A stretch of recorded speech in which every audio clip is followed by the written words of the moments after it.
El otro día dos personas se pusieron a discutir en los comentarios de este short.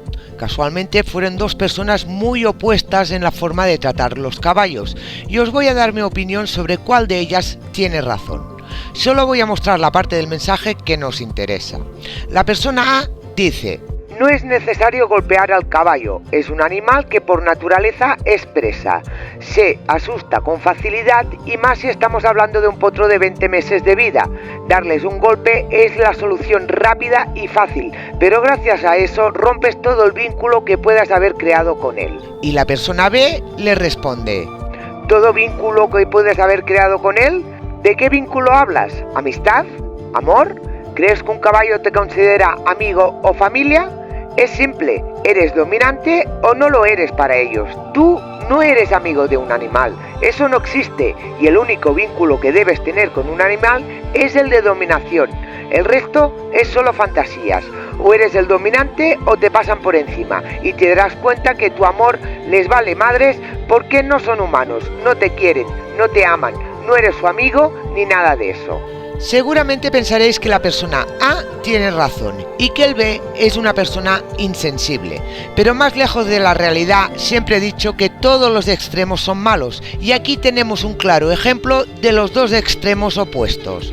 Lo que dice la persona A, que darles un golpe hace que rompas todo el vínculo que puedes haber creado con el caballo, eso es mentira, ya que en estado salvaje los caballos se marcan entre ellos para que respeten su sitio en la jerarquía de la manada.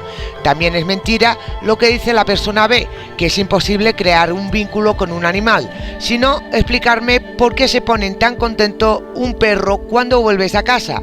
Lo que pasa es que el caballo no lo expresa de esta forma, ya que es un animal salvaje, pero sí se puede crear vínculo con un caballo. Pero una cosa no está reñida con la otra. Un caballo puede respetarte y a la misma vez tener ese vínculo. Igual que un hijo puede amar a su madre aunque ella le haya enseñado respeto y educación. ¿Hay que golpear al caballo para que te respete? La gran pregunta, que aquí, como siempre, la culpa es de los humanos. Un potro tiene que criarse en manada. De esta manera nos evitamos de enseñar a dicho potro el respeto y la importancia del espacio personal, ya que esto lo aprenden de la manada. Los potros, al ser pequeños, son sumisos con los caballos adultos, y si un caballo adulto le hace orejas para que se aparte de su espacio personal, el potro lo aceptará enseguida, y a medida que vaya creciendo, este respeto hacia el espacio personal lo verá como algo normal, porque desde pequeño ya se lo han enseñado los de su misma especie. Ese potro quizás llegue un día que quiera subir de escalón en la jerarquía, y el día que lo intente recibirá patadas y mordiscos de su contrincante, y si logra que éste se retire, entonces estará por encima de su contrincante en la jerarquía. Si de lo contrario se retira el potro, entonces no habrá podido subir de escalón y se quedará igual, pero con algunas patadas y mordiscos en su cuerpo. ¿Por qué os cuento esto? Para que veáis que en estado salvaje los caballos también se pelean para ser más dominantes, o sea, reciben golpes. Así que tener que golpear a un caballo en un momento determinado para reclamar nuestro espacio tampoco es tan grave, porque actuamos como otro caballo de la manada. Pero hay una cosa que no tenemos en cuenta. Antes de golpear hay que avisar al caballo, lo mismo que hacen en libertad. Les ponen el culo y si el caballo no se retira, entonces sueltan la coz o pliegan las orejas reclamando su espacio, y si las ignoran, entonces viene el mordisco. O sea, que el caballo puede decidir si retirarse o luchar. ¿Cómo avisar a un caballo? Se puede hacer de muchas maneras, con la voz, con nuestro lenguaje corporal o con un tirón seco del ramal. El problema es que mucha gente no sabe comunicarse con el caballo, por lo tanto no sabe cómo avisarlo y pasan directamente al golpe. Sí es cierto que a los potros criados por humanos, y a esos me refiero alejados de la manada y humanizados, a estos son los que normalmente no hacen caso a los avisos, y eso es porque el humano se lo permite todo hasta que llega un día que el potro hace daño sin querer a alguien o su estatura es suficientemente grande como para que empiece a dar miedo sus reacciones.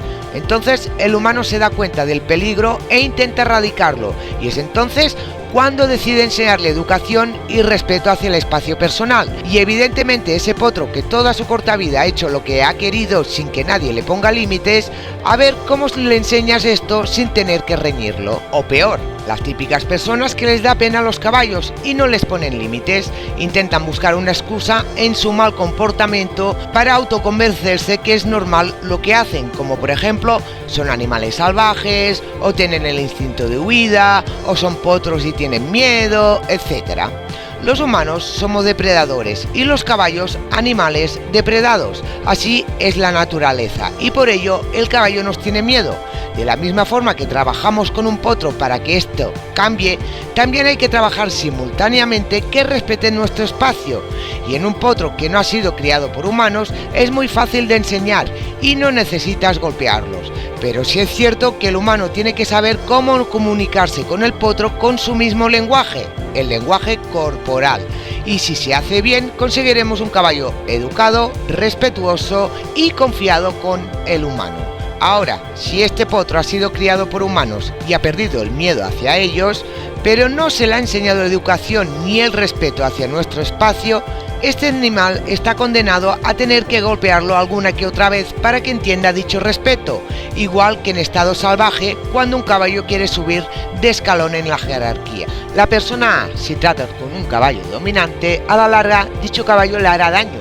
Y si algún día tiene que venderlo o regalarlo, gracias a no haberle enseñado respeto, el nuevo dueño, si decide enseñarlo, será más estricto y algún que otro golpe se llevará. Así que la persona A no le ha hecho ningún favor al caballo, más bien lo contrario, porque su futuro, lejos de dicha persona, no será tan bonito.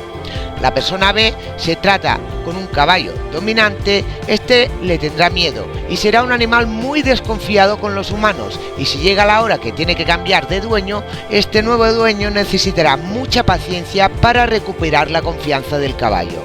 Estos son los resultados de los dos extremos a la hora de tratar con un caballo. No hacemos ningún bien a estos animales y a la larga los perjudicados serán ellos. Así que si amas a un caballo, lo mejor es criarlo de tal manera, por si con el tiempo lo tienes que vender, no presente problemas al comprador, ya que si es así, nos arriesgamos que lo traten sin experiencia y termine siendo un caballo desertor, y eso quiere decir matadero, si el animal no da con alguien que lo comprenda y lo reeduque. No todo el mundo está capacitado para criar un potro lejos de su manada, ya que mucha gente olvida o no sabe enseñar los conceptos básicos que son los que les enseñan la manada. Así que, si estáis criando un potro, recordad, si no queréis que más adelante tengáis problemas con él, ya sabéis lo que tenéis que hacer. ¡Hasta la próxima, caballistas!